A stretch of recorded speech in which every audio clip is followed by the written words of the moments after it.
Vous écoutez Pop In, le podcast qui vous donne la pêche et vous inspire. Je suis Cécile Tovel, cofondatrice de la conciergerie d'entreprise La Minuterie. Tous les 15 jours, j'invite des personnes passionnées et passionnantes et je décortique avec elles comment un métier passion illumine et impacte une vie au quotidien. Aujourd'hui, je reçois Ilan Benaïm qui vit à Paris. C'est le cofondateur et associé de VP, anciennement venteprivée.com, dont il reste actuellement membre du conseil d'administration. Il est également business angel à travers le monde. Ilan investit dans des startups dans différents secteurs d'activité, mais pour lesquels il sait pouvoir mettre à profit son expérience et expertise dans la tech et la croissance exponentielle. Ilan est un battant et je suis heureuse de pouvoir partager avec vous son état d'esprit si positif. Attention, cet épisode commence un petit peu différemment de d'habitude, puisque vous allez entendre la question que je pose à mes invités en off. C'est une question pour qu'ils aient encore plus la pêche avant l'enregistrement. Vous êtes prêts ? C'est parti ! Bon, alors, normalement, Ilan, pour mettre en forme, je demande toujours à mes invités, c'est la question off, quelle musique ils aiment écouter dès le matin pour qu'ils puissent la réécouter pour se mettre en forme. Est-ce que tu es suffisamment en forme et on passe cette étape-là ou est-ce que tu as envie d'écouter une musique boostante ? Ah non, c'est même pas une question de ça. C'est que moi, le matin, très clairement, avant 10 heures, c'est que du temps pour moi. Et principalement, ce temps-là, c'est pour faire du sport. Et aujourd'hui, comme j'ai pas mal de défis sportifs, et notamment qui demandent beaucoup d'endurance, je mets des musiques qui s'appellent des musiques à 140 BPM. C'est des musiques qui sont faites spécialement pour courir à une certaine vitesse. Donc en fait, c'est que des musiques entraînantes, on s'en fout de la musique en elle-même. C'est que par derrière, ils rajoutent des beats. Et c'est des beats à 140 BPM. Donc moi, tous les matins, quand je vais courir 5 bornes, enfin ce matin, j'ai couru 12 bornes par exemple, euh, tous les matins quand je vais courir, j'ai un programme d'entraînement très particulier par rapport à un semi et à un triathlon, c'est vraiment un rythme. Donc tous les matins, je sais que je vais me réveiller et ça va me donner un boost. Dès que je vais mettre ça, je rentre dans les escaliers et que j'entends le zboum, zboum, zboum, zboum à 50 BPM. Bon, c'est bon, c'est reparti et je suis réveillé. Voilà. Donc, ce n'est pas forcément truc. Sinon, mon groupe préféré, ça a toujours été Bon Jovi. D'accord, super. Donc, Au désespoir de ma femme qui est Dépêche Mode, donc il y a un petit conflit de génération. ah mince alors. Donc, c'est ça qui te donne la pêche dès le matin ? Bah oui, la pêche le matin, moi, c'est le sport, évidemment. C'est le sport, C'est le super. sport. Et donc, courir ou d'autres sports ? Toujours. Énormément de sport. Énormément de sport, sauf que là, je ressors de 2 mois de blessure. J'ai repris 8 kilos. Il faut que je les reperde. Donc, il faut faire attention pour ne pas se reblesser. Oui. Mais l'idée du sport, c'est pas de faire du sport pour maigrir, c'est de maigrir pour faire du sport. C'est ça que les gens n'ont pas souvent compris. Et donc, ce qu'il faut, c'est se fixer des challenges dans la vie. Donc, cette année, j'ai 3 challenges. Le premier, c'est de faire le semi-marathon de Paris en 1h35, ce qui va être extrêmement compliqué avec ma blessure. Ensuite, j'ai un triathlon en juillet. Et ensuite, j'ai le Mont Blanc en septembre pour la 3e fois. Waouh. Bon, eh ben, super. Maintenant qu'on a parlé sport, est-ce que tu pourrais me dire ce qui te plaît dans tes missions de membre du comité d'administration, de VP et d'investisseur ? Alors, dis-moi. Bah, déjà, ce qu'il faut savoir, c'est que moi, j'ai été fondateur, donc on était très opérationnel pendant très longtemps. Et moi, j'ai commencé à 24 ans. Moi, j'ai commencé, je n'avais même pas fini mes études. J'ai pu valider, et j'ai eu la chance de pouvoir valider en ayant démarré ma boîte, de valider mon diplôme. Donc, je suis diplômé et entrepreneur en sortant de l'école. Mais une fois que tu as une vingtaine d'années d'expérience, au bout de à peu près de 10 ans, 12 ans, tu as des gens qui viennent te voir et te disent ah, je suis vachement reconnaissant de ce que vous faites et tout. Vous ne voulez pas m'aider ? Et je dis, mais comment ça? Comment tu veux que je t'aide? Ben, vous ne voulez pas m'aider? Vous ne voulez pas venir à mon board et rentrer, devenir board member et tout? Je dis, bah, très bien, mais j'ai autre chose à faire, j'ai un métier, j'ai des trucs. Et en fait, tu as ces gens-là qui te demandaient de devenir business angel, qui te demandaient d'être partie de ça. Et à un moment, notre boîte a tellement grossi, aujourd'hui, Vente Privée, c'est plus de 4 milliards et 6500 personnes, Oui. qu'on s'est dit, mais finalement, est-ce qu'on est beaucoup plus utile en étant opérationnel ou en étant board member, c'est-à-dire opérationnel, on va avoir aujourd'hui, avec la taille qu'on a, avec les moyens qu'on a, avoir les meilleurs managers du monde. On peut Mhm. faire les choses. Mais est-ce que ces gens-là, eux, ils ont besoin, au contraire, de gens qui vont pouvoir les guider?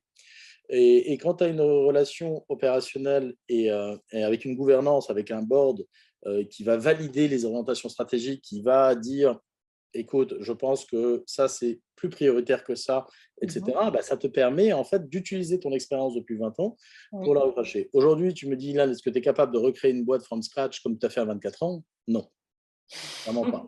Est-ce que tu es capable de venir aider quelqu'un qui bosse sur le truc? Oui. Donc, finalement, c'est des steps dans la vie. Aller vers la gouvernance de l'entreprise, c'est Oui. quelque chose qui arrive où finalement, moi, j'apporte mon expérience. Mon expérience, c'est quoi? C'est l'ensemble des plantades que j'ai eues pour ne pas les refaire. Et c'est ça l'expérience. C'est la somme des erreurs qu'on a eues Oui. et la somme des succès aussi. Donc, on a un peu plus de succès que d'erreurs et qui nous permettent, en fait, finalement, d'apporter un savoir-faire, cette expérience, pour accélérer le destin de certaines boîtes. Super. Très bonne réponse à la J'espère. question.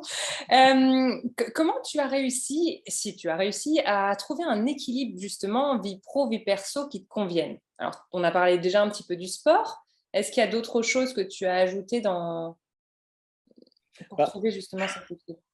je pense que dans l'équilibre vie perso, vie pro, bien sûr, ma femme travaille beaucoup plus que moi, énormément.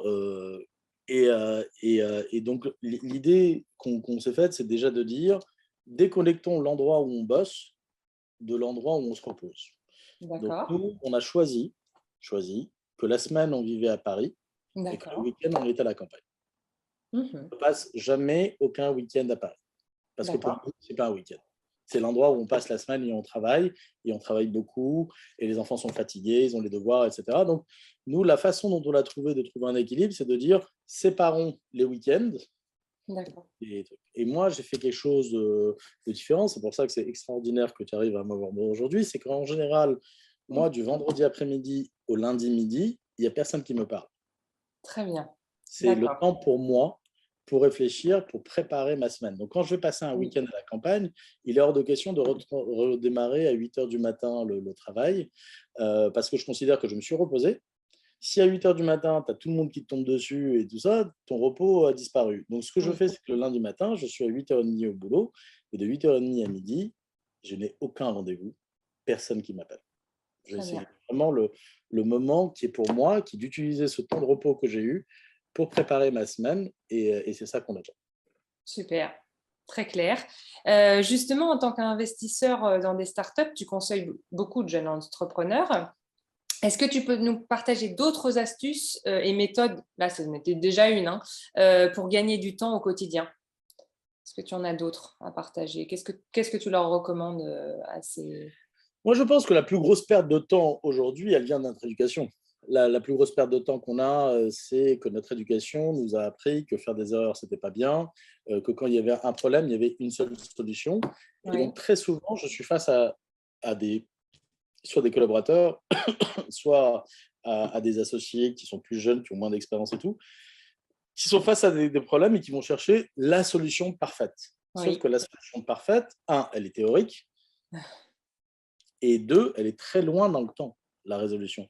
Donc, me dire, j'ai trouvé une solution qui sera appliquée dans 12 mois, ça veut dire que tu vas vivre pendant 12 mois avec des problèmes. Moi, ça ne me convient pas. Donc, la première astuce que je leur dis, c'est, je sais que vous êtes perfectionniste, mais plutôt que d'essayer d'être perfectionniste en une seule fois, essayez de l'être en 3 ou 4 fois. À chaque fois, d'apporter votre touche de perfection, parce que finalement, vous allez rendre compte que la perfection n'existe pas, mais d'être perfectionniste, c'est très bien, parce que ça te met dans un mouvement. Le seul truc de se dire, je vais analyser, c'est comme nos politiques, qui sont parmi les gens les plus intelligents de la planète, c'est des gens qui ont du mal à décider. Pourquoi? Parce qu'ils sont tellement intelligents qu'ils ont besoin de temps, de data, de choses, d'analyser les choses. Oui, mais à un moment, le monde, il avance sans toi. Et c'est un peu ce qu'on a aujourd'hui. C'est ce que je dis à toutes les startups dans lesquelles j'investis, c'est la concurrence mondiale aujourd'hui, elle est plus entre les petits et les gros, mais elle est entre les rapides et les lents. Donc, tu choisis ton camp. Très bien. Depuis décembre 2020, tu es président de Neoma Alumni, l'association des diplômés de Neoma Business School. Et d'ailleurs, l'école fêtait ses 150 ans en 2021. Ça représente plus de 75 000 anciens diplômés de Rouen et de Reims. Pourquoi cela C'est t'a paru pareil. important? Comment? Et Paris, tu as raison. Pourquoi cela t'a paru important de t'engager dans cette association et surtout en tant que président? Alors en fait, on est venu me demander si je voulais être président de cette association.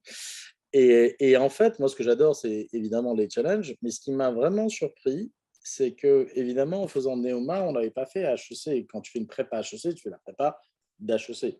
Et donc, tout ce qui n'est pas HEC, quelque part, tu n'as pas réussi la prépa pour laquelle tu avais faite. Et, et c'est vrai que quand j'avais passé mon temps à l'école, j'avais trouvé une école où j'avais des super cours, des super profs, des gens bienveillants, j'avais une super expérience et tout. Mais une fois sorti de l'école, quelque part, on a arrêté de continuer à avoir de relations de network. On a oublié un peu qu'on a eu ce temps commun. Et là, quand je leur dis, mais président de quoi? Qu'on parlait de 75 000 personnes, il y a 10 000 nouveaux étudiants par an et tout, mais donnez-moi la liste des personnes qui ont fait Néoma. Et là, quand on m'a sorti le Hall of Fame de 500 personnes, je suis tombé sur des superstars, des champions du monde, inconnus. Enfin, c'est des gens qui n'avaient jamais communiqué sur le fait d'être Neoma. Et je me suis dit, ben, en fait, c'est extraordinaire parce que c'est une école. Certes, tu n'as pas fait HEC, mais c'est des gens qui font aussi bien que les gens qui ont fait HEC, qui arrivent au même niveau, mais on ne le sait pas. Et je me suis mis comme challenge, justement, de redonner la fierté aux gens qui avaient fait l'école. Redonner la fierté, non pas pour l'école qu'ils ont fait, parce qu'ils peuvent être fiers de leur école qui a énormément grimpé dans les classements et qui, au niveau européen et au niveau mondial, est vraiment parmi les 30 meilleurs du monde. Mais surtout, redonner la fierté parce que les gens ne savent pas qu'ils sont autant à avoir fait de magnifiques carrières et que finalement, d'avoir fait telle école ou telle école ne conditionne pas forcément quelle est la réussite que tu vas avoir. Et c'est ça ce que je veux faire, c'est que je veux utiliser ce ciment qui nous relie, qui est notre ADN commun, qui est de dire on a fait la même école, pour créer un lien de confiance et pour recréer une fierté, et après de pouvoir bosser ensemble et de redynamiser le réseau. Donc c'est ça qui m'a motivé au départ. Super, c'est très clair. Et il faut savoir que comme l'école à 150 ans, c'est l'un des plus gros réseaux de France, de très loin. Tout à fait, tout à fait. On peut en être fier et puis surtout en profiter. C'est grâce à ça que, Ben que je oui. suis sur le podcast aujourd'hui. Alors, merci. Est-ce qu'il y a une autre cause justement pour laquelle tu es engagée? Ah bah, la cause principale pour laquelle je suis engagé, c'est quand même l'entrepreneuriat. Oui. Si je suis business angel, ce n'est pas à titre philanthropique. C'est vraiment parce que je pense qu'investir sur de jeunes startups peut avoir un retour sur investissement. Donc ça, évidemment, il ne faut jamais s'investir dans des causes si on n'a pas un retour pour soi-même, que ce soit un retour financier ou personnel ou affectif. Et donc l'entrepreneuriat est quelque chose qui est extrêmement important pour moi, et de dire aux jeunes, vous pouvez commencer à être entrepreneur à 24 ans. Beaucoup pensent qu'ils ont besoin de passer par des cabinets d'audit, de passer par de l'expérience pendant 5-6 ans avant d'y arriver. Finalement, moi, j'ai beaucoup plus de respect pour un entrepreneur qui a 40 ans et qui reprend une boîte et qui la redynamise et qui repart sur un nouveau projet avec énormément de risques, parce qu'il est marié, il a des femmes, il a des charges, etc., plutôt qu'un gamin de 24 ans qui peut encore dormir chez papa, maman, qui peut manger des pâtes, qui n'est pas marié, etc.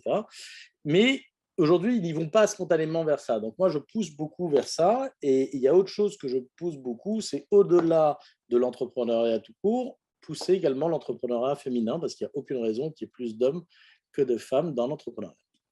Bon, bah, tu prêches une convaincue, hein, parce que moi, comme Oui, j'ai démarré directement après l'école la exact. minuterie, Comme forcément. quoi ça marche, hein. Et voilà, et on fait nos erreurs, forcément, mais il vaut mieux les faire et Ce que je apprendre. dis toujours, c'est qu'il n'y a pas d'école pour devenir entrepreneur, il n'y Non, a pas de diplôme pour devenir entrepreneur. Il suffit juste de vouloir et d'accepter de se planter. Voilà. c'est ça. Et de le refuser, bien sûr, hein. Tout à fait. Est-ce qu'il y a une personne, un livre ou une œuvre d'art qui t'inspire particulièrement? Alors, je pense enfin, il y a plein de choses qui m'inspirent énormément. Le thème qui m'inspire le plus, c'est l'innovation. Mhm. C'est vraiment, aujourd'hui, on parle beaucoup d'agilité, on parle beaucoup de ce genre de concept, etc. Je pense que dans le futur, le moteur principal de la croissance, ça va être l'innovation.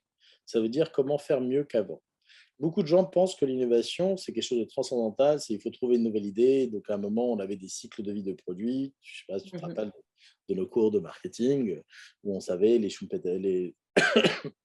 solutions créatrices et tout. Ça, c'est toujours vrai, mais sauf qu'aujourd'hui, on a des gens qui ont le même produit, ils ne font que l'améliorer tout le temps. Ils ne passent pas à un autre produit, ils ne passent pas à un autre marché, ils ne passent pas, mon relais de croissance, c'est l'Allemagne, tout ça. Ils sont capables de rester sur le même produit. Tu prends Google, c'est le même produit depuis 25 ans, et ils ne font que le faire évoluer, etc. Et ça, je trouve remarquable, ce nouveau concept de croissance exponentielle.